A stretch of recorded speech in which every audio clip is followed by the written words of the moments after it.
If this isn't one of the best times of the year, I don't know what is. It's Friday. It's Super Bowl Friday, 2 days from the big kickoff. We're airing the game on KTIK, The Ticket, and right now we're at our Double Tap Pub hotline, bringing on former NFL head coach, former Boise State head and assistant coach, the great Dirk Koetter, joining us as our Super Bowl 58 correspondent. Coach, before we get into the serious issues of the game, what are your Super Bowl plans? Where are you watching? Who are you watching with? And what are you eating? Well, before we even get into that, I got to express a little disappointment in the rest of the KTIK staff that I was the only representative today at 12 noon in downtown Boise for the Cody Hawkins presentation on the new Idaho State football recruits. What? I especially thought you would be there, Johnny. Whoa, Coach, don't throw me under the bus entirely on this individually. Coach, I don't think we got invitations. Coach, I didn't know this was going on, man. I know that's not his excuse. Man. I mean, I can't be Mike Evans and say, hey, Coach Koetter, sorry, I didn't go to the meeting because I didn't know it was going to happen. I really didn't know this thing was going on. We would have loved to attend, Coach. We would have loved it. Cody did a great job going over all the new recruits they're bringing in, including one Davis Harson from Eagle High School. Showed tape on all the guys. It was 9 offensive linemen coming to Pocatello. It was exciting, and lots of Bengal fans getting fired up down there with all the changes they got going in Pocatello. Dirk Koetter's always going to be a loyal Idaho State Bengal. I absolutely love it. Wait, was Brian Harson there, and did you two kind of cuddle in a corner and have a quick conversation? He wasn't there. I was hoping I would run into him there, but they did have some parents of some other local players that they have in there, and I'm loyal to 2 of the 3 in-state schools for sure. Yeah, I knew it. You know what Coach did? I was hanging out with Coach once, and I was wearing an Idaho Vandal hat, just hanging out with him and his buddies. And Dirk Koetter grabs the hat off of my head, and he says, "Damn ass Vandals." And he chucks the hat like a Frisbee, grabbed the bill and across the entire room. It was very embarrassing in front of all of his buddies. But yeah, I can attest to that. Coach, we got to get to the Super Bowl. I wish we could keep doing this, but where are you consuming the game? Right here at our house. It'll just be my wife, Kim, and I. Like to watch it with not a lot of people around, and now they got all these different views for these games. I can set my TVs up on different timers where I can see the wide shot and then the end zone shot right after it, so I can really see what's going on a lot more than just the regular TV shot that everybody else sees. That's the coolest thing I've ever heard. Yeah, Johnny loves 19 TVs. I'm a 1 TV guy, so somewhere in the middle it sounds like you. But you know me, I'm all about the stomach. You got to answer his question about the food, though. Johnny's been obsessed with food all week long. Well, my wife just asked me earlier today what we were going to have for Super Bowl, but then we watched like 3 other shows today talking about National Pizza Day. So I'm like on a pizza craving mission right now. So we might be putting in a call to the Wilder for pizza to go. The soon-to-be sponsor of this segment. I like where Coach is. Dirk, opening drives. It feels like every drive, every touchdown is important. But I saw what Andy Reid and Mahomes did on that opening drive against Baltimore. It almost like Mike Tyson'd the Ravens, knocked them out a little bit. What goes into that? Everybody says, well, all their plays are scripted. Tell us more a little bit about that and the key, how the Chiefs prepare for them, how you prepare to defend them, just the key of scoring a touchdown on that opening possession. Yeah, I think both of these teams are good at their opening script, and everybody's a little bit different. I used to 12 was my number, 6 runs and 6 passes, and they would be on the first normal downs. You're taking third downs and red zone and stuff like that out of it. But on normal downs, teams are trying to accomplish a few things. Number one, they're going off film study of things they think that will be good against their opponent based on previous games they've studied on tape. Number 2, they usually like to vary the formations and the personnel group to get an idea of what the defense is planning to do. For example, the Chiefs have been using a lot of 13 personnel, 1 running back, 3 tight ends, 1 wide receiver. I'm sure Andy will want to get a look early to see.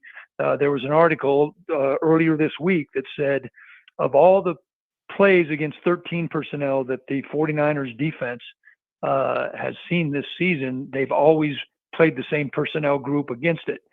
I'm sure the Chiefs will have a game plan for that. The other thing is some teams want to just go out there and try to establish their offensive line playing physical right off the bat, letting their offensive line go forward and really get into the physicality of the game. Some teams script more than 12. I've heard the number 15. I've heard the number 20. But I think both of these coaches are among the best in the world at doing it. Dirk Koetter, our NFL playoff correspondent. Big game on Sunday. You may have heard of the Super Bowl, the Chiefs and the 49ers, and you can get that right here on KTIK.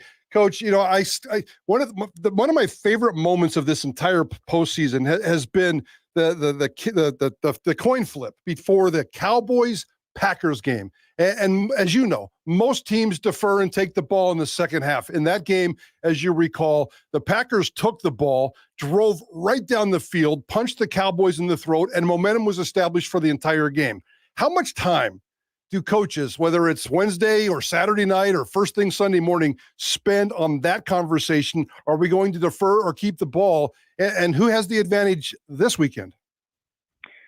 Well, first off, I thought that was an awesome job by LaFleur, because he had told his team, hey, we're gonna get the ball first, and we're gonna take it right down and score and get the lead and put the Cowboys on the defensive, and it worked exactly as he had it planned. We used to have a meeting, every coach in the NFL, part of their staff meeting where they're going over the officials, for example. They have a scouting report on the officiating crew now. In the Super Bowl, it's an all-star crew, but normally you'll say, okay, this crew likes to call pass interference, or this crew likes to call holding. One of the things in your weekly scouting report is what's the head coach on the other team, what's his philosophy on deferring versus taking the ball.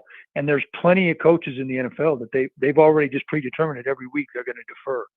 There's not a lot of guys left out there that will take the ball. Yeah. So I think there's not a whole lot of discussion going into it, because that's just part of your stat/analytics package each week that tells you this coach is gonna defer if he wins the toss. So if in LaFleur's case in that Green Bay game, he knew he was going to get the ball first because McCarthy was going to defer, and he knew he was going to take it, so he could really get right into that opening script. Dirk Koetter with us, our Super Bowl 58 correspondent, Prater the Ballgame. Okay, Coach. Brock Purdy has the highest passer rating in the NFL this year versus the blitz.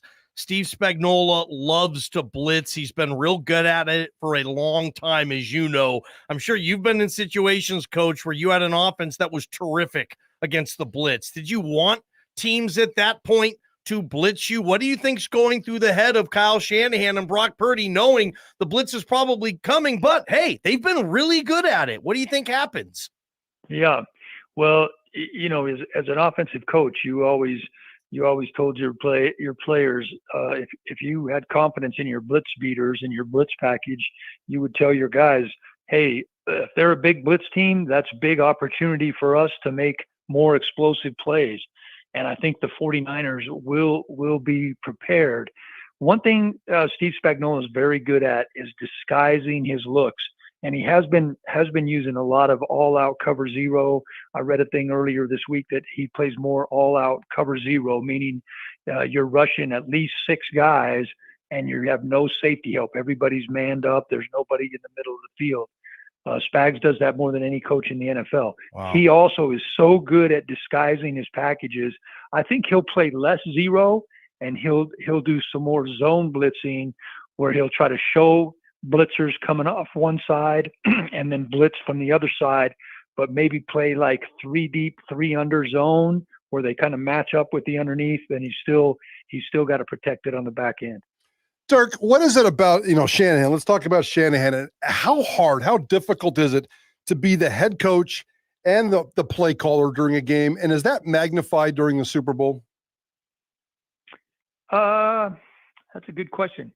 It's hard because when you're the play caller in between series, you're working on what you're going to call in the next series. Yeah. And you want to talk to your quarterback. You want to talk to your coaches in the box. You want to talk to your O-line coach and see what he's thinking. But at the same time, you got to keep one eyeball on the field because you're the guy that has to decide if you're going to accept or decline penalties. Do I need to call a timeout? And, you've got a headset on so you can hear what the defensive coaches are saying, but it's just not the same as if you're just concentrating on one side or the other. So it is difficult. What coaches that do that, what they do, though, because Andy Reid does the same thing. If you ever watch Andy Reid in between series, sometimes when his defense is out there, you'll see him sitting on the bench talking to Patrick Mahomes. Yep. That's crazy. Well, all these coaches, though, they've got somebody that's assigned to be in their ear, their game management coach, or they have different names for them, but they've got somebody feeding them information in their ear so they don't miss anything.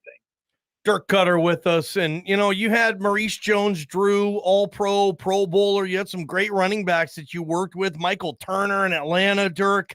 Christian McCaffrey, what Kyle Shanahan has in San Francisco. How does Christian McCaffrey open up? How does Kyle and this team? I mean, Kansas City's coming. They know that. Everybody knows CMC is going to touch the ball. Are you looking for any particular way? How have you seen Kyle Shanahan do a good job of making sure McCaffrey gets his touches and in space?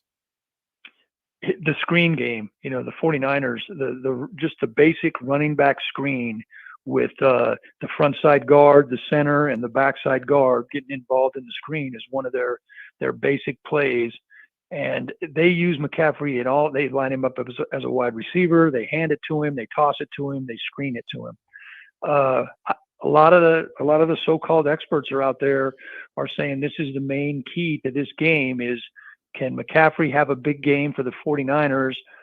And the flip side of that is, how will Steve Spagnuolo align his troops to try to stop that? One thing I think I've been very impressed with, and I actually saw a little feature on it this week on ESPN, is how good of a tackling team Kansas City, their back end, their linebackers and their DBs are. A lot of teams, they'll run those screens and they'll run them. They won't even block the corner on the side, the cornerback on the side they're screening to, because they don't think he can tackle a Christian McCaffrey in space. The Chiefs have a excellent tackling secondary. Snead is one of the best tackling DBs in the NFL. I think that'll be interesting to see how it plays out. But the 49ers have so many other good players. Ayuk, Kittle, Deebo Samuel. They can just hurt you in a lot of ways. I mean, you can't double them all. Dirk Koetter, we've talked to you about Andy Reid a million times. You guys go way, way, way back, close friends, professional respect all over the place. And 99.9% of the questions have been, why is he so damn good at what he does? Well, what's Andy Reid's kryptonite? If you're the other coach, what do you try to take advantage of? Oh boy. I'm not sure Andy Reid really has a kryptonite. I'll tell you a good Andy Reid story though. I played Santa Claus for his kids one time when we were coaching at Missouri. Nice. And he had it down to a science. He had me a Santa Claus suit. He had a package of rocks in his backyard that I could throw up on the roof to make it sound like reindeer. He had the cookies and milk inside waiting for me. He made me walk down the hallway where his boys were, and he was in the room with them, and give a little ho ho ho on my way out. So he's a meticulous planner all the way down to Santa Claus coming on Christmas Eve. I don't know if he has a kryptonite. I don't know what that is. I don't have an answer for that. Maybe it's asking skinny men to be Santa Claus. Yeah, that was bad. It's funny. I saw one of his sons a couple of weeks later at the Missouri football office. I said, "Hey, I heard Santa Claus. I heard Santa Claus came to your house." And he goes, "Yeah." And I go, "Well, how big was he?" He goes, "He was way bigger than you." Dirk Koetter with us, our Super Bowl 58 correspondent, Prater the Ballgame, Idaho Sports Talk. Were you a big speech guy, Dirk? I mean, would this have been a game you would have given one of those classic Koetter speeches? Was Andy one of those guys? You guys spent so many years together, you and Andy Reid, just the whole big speech before a big game thing, Dirk. Where are you? No, I'm not that guy at all, because I don't think those speeches last. Whatever speech most coaches want to deliver, their main message usually comes the night before in the hotel. When you get to the game, especially in the NFL, you got some guys get there, most of these teams have 3 or 4 different buses going at different times. You got guys that like to get there 4 hours before the game, 5 hours before the game. Some guys go out there 2 hours before the game, and they all have their own individual warm-ups. In the NFL, they're, the scripted warm-up that the whole team does lasts about 7 minutes. I mean, it's so short. So, you got guys in and out of the locker room, in and out of the training room. They've all got their own routine. So whatever main message or final main message that these coaches want to deliver, it's probably coming Saturday night at the hotel. All right, Dirk Koetter, Ballgame and I are going to make our Camp Rainbow Gold picks here in about 5-10 minutes. And we got a hefty $100 bill on the line because we're big spenders around here in terms of how it shakes out. How does Dirk Koetter see this game? What's going to happen? Give us a prediction. What you got, Dirk? Well, I've been wrong so much throughout these playoffs. It's I actually went to the golf show today, and I ran into a guy, and he said, "Oh, you've been doing a great job on your picks on KTIK." I go, who have you been listening to? I've been killed. But it's really surprising to me how this line has had the 49ers as somewhere between a 1 and a 2.5 point favorite this whole time. And, the 49ers were probably one of the best 2 teams throughout the whole season, along with the Ravens. The Ravens killed the 49ers when they played in Baltimore. Then the Chiefs kind of had a rough middle of the season, kind of got their act together. They've gone on the road, 2 big wins at Buffalo and at Baltimore in the playoffs. I think the Kansas City coaching staff with Andy Reid and Steve Spagnuolo, the experience that they've had being there, and then Mahomes, Kelsey, and those guys, I think the 49ers are slightly more talented, but I think the Chiefs are a little hotter right now. So I'm going to say the Chiefs find a way to pull it out. Dirk, you're a girl dad. You're a reasonable man. Are you a Taylor Swift fan? Are you excited and happy for Travis Kelce? Maybe you coached on teams where there was a quarterback or a guy on your team who dated a famous pop singer or something. Do you understand what Kelsey's going through? Are you a fan, Dirk? Well, I'm not a huge fan of Taylor Swift's music, but I do think it's kind of cool. What's happened with her fan base that's jumped on board the NFL, and all the new football fans that are enjoying football as families, or young ladies with their dads, more so because of Taylor Swift. I think it's a cool story. I'm sure that both the NFL and the Chiefs are excited because they're making more money off of it, and it is all about making money. But I'm for it. I'm not a hater by any means. I even love the bets of how many times. I think it's over under 5 times that they're going to show Taylor Swift on TV in the game. I think it's fascinating. Ballgame and I are taking the over. Hey, settle the dispute that Ballgame and I are having right now. This guy's been on a rampage all week. Actually, the 4 years that we've been working together, he's obsessed with turning the Super Bowl into a Saturday night football game. Are you a Saturday night guy or status quo guy? I'm probably a status quo guy, because just across the board on almost everything, I'm traditionalist. So anytime there's any drastic changes to anything, I'm usually against it. So I'd say status quo. One of the things that's cracked me up, though, through this whole thing with the Super Bowl being in Vegas, it wasn't that many years ago where anything having to do with Las Vegas or gambling was strictly forbidden and taboo in the NFL. And now you look at them, every single show on TV, everybody's got their crew down in Vegas. Sin City is rocking, and hotel rooms are quadruple the price. And NFL has 2 different gambling sites that are the official gambling sites of the NFL. I just think it really says where everything's going, and what the public's that they want more betting. I mean, they want to be in on the action, and the Super Bowl is definitely the ultimate for that. Just wait, Dirk, in like, I don't know, a year, you're going to be able to sit in an NFL stadium, pull out your phone, and bet money on how many rushing yards the starting running back is going to have at that game that you were watching. It's absolutely crazy.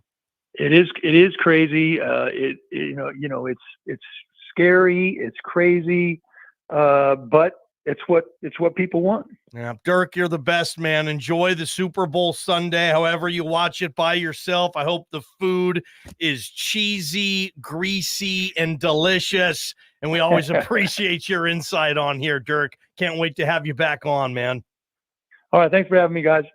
Great stuff. He goes to the golf show. I love to hear that. Koetter's walking around the Boise Golf Show, and people are saying, hey, your picks on KTIK are awesome. And he's like, they are? Did we chart them? I'm not even sure we charted I know them. we picked Baltimore last week. He went against Andy Reid for the first time I've ever heard Dirk Koetter on this show pick against Andy Reid, and it bit him a little bit. So now where's Dirk going?